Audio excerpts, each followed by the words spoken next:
In today's show, I am going to go through a step-by-step process of how to own your week, all right? I've got 10 minutes here.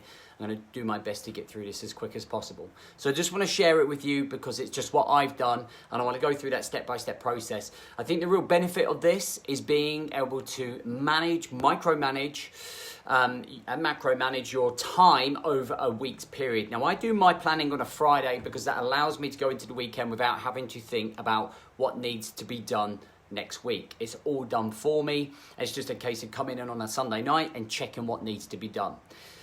It kind of gets the juices flowing in terms of thinking about the tasks that need to be done, the priorities that you have to have in personal and professional life. So I'm going to flip the camera around here. I'm going to show you the first step, step number 1. All right, so from here, let me just move this camera. It's the first thing that we're going to do is the brain dump. Now, the brain dump, it allows you to really just do your to-do list. And it allows you to really focus on everything that we need to do. So I break it down into the 4 pillars. And we got health, personal development, business, and relationships, all right? So if I look at all those things that I've got to do in terms of these are the things that I need to do in general, not next week, all right? What I end up doing is just writing down everything. So it kind of gives me that brain dump. Same for all of the things that need doing in terms of my health, personal development, and relationships, okay? Bring you back to me. That there, okay, has just relieved all of my mindset in terms of, oh my God, what have I got to do? What's coming up last minute? It saves those last minute jobs coming up. It saves you being very unfocused and not having any clarity on the jobs that you need to focus on. That there is everything that I'm working on currently in personal and professional life.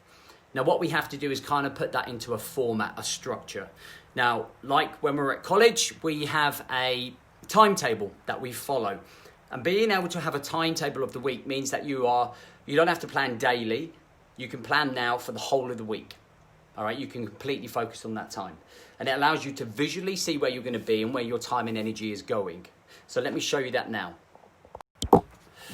So right here, what I end up doing is creating this here. So what I've got here at the very top is my golden hour. These are the things that I'm going to be focusing on in my morning routine from 4:15 right through to the school run.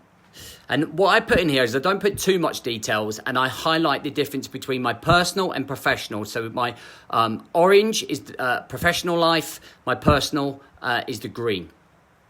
So right here you can see the timings where I'm going to be. I know where I'm going to be and what I'm going to be doing.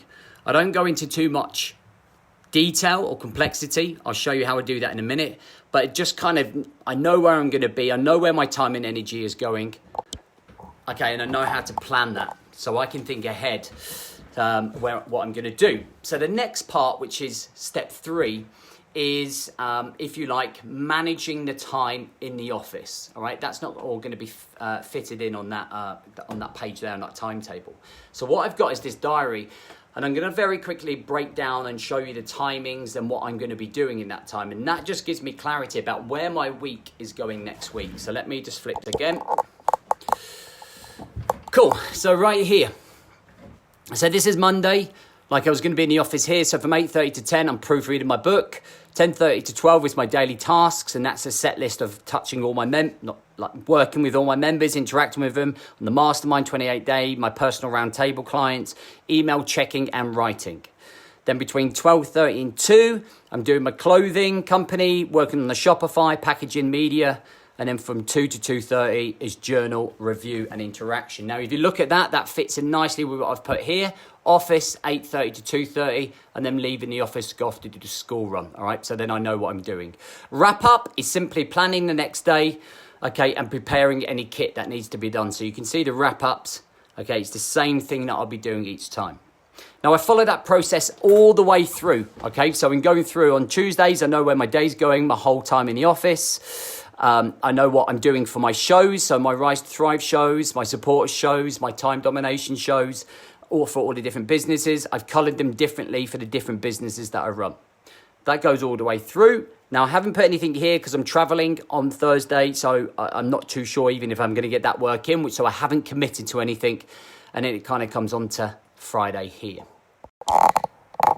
So what I've done there is 3 steps so far, and those 3 steps have now given me consistency of action by implementing that timetable. I have consistency right across the board. It's written down. All I've got to do is show up. Okay, I've prioritized the brain dump, okay, and put that into my journal in terms of the work and where my time needs to go and what jobs it needs to go on. So I've gained consistency, control of my time and energy, and clarity about how the week is going to go. The very final part, which is part 4, is really just visually seeing it, all right? Now let me just show you this here. So this is, okay, weekly focus. Right here, every single week, I write down my 90-day goals. That is to remind me about what I'm trying to achieve over the quarter, okay? That allows me to do that. I do my pre-weekly audit where I am, and then I look at my number 1 focuses, all right? So I write them down in the 4 pillars here. I then just got some other bits and pieces that kind of almost rules that I'm going to follow. So my rules are that I need to hit those calories, that protein levels, how many workouts I'm going to do, what time I'm going to finish work, and then what I'm going to do to push myself. So they are the 4 steps: the brain dump, and then prioritizing, the timetabling. Okay, number 3 was the diary plan, so what I'm going to be doing in the office. And the last thing was just kind of like an overview of my priorities and reconnect with my 90-day plan. That is enough, if you do that consistently, to allow you to own your time, your energy, your productivity, your growth in personal and professional life. And that allows you to know when you are balanced and when you're not balanced. The key is then to show up to doing what you said you were going to do. Just some considerations is don't overplan your day. And that first section now, put 8:30 to 10, is simply just to proofread the book.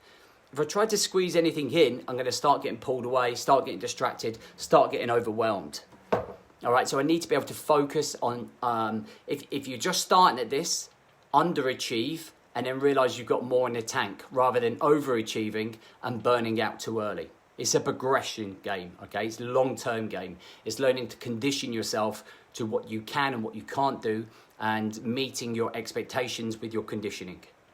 4 steps. I hope that helps. Let me know what you think.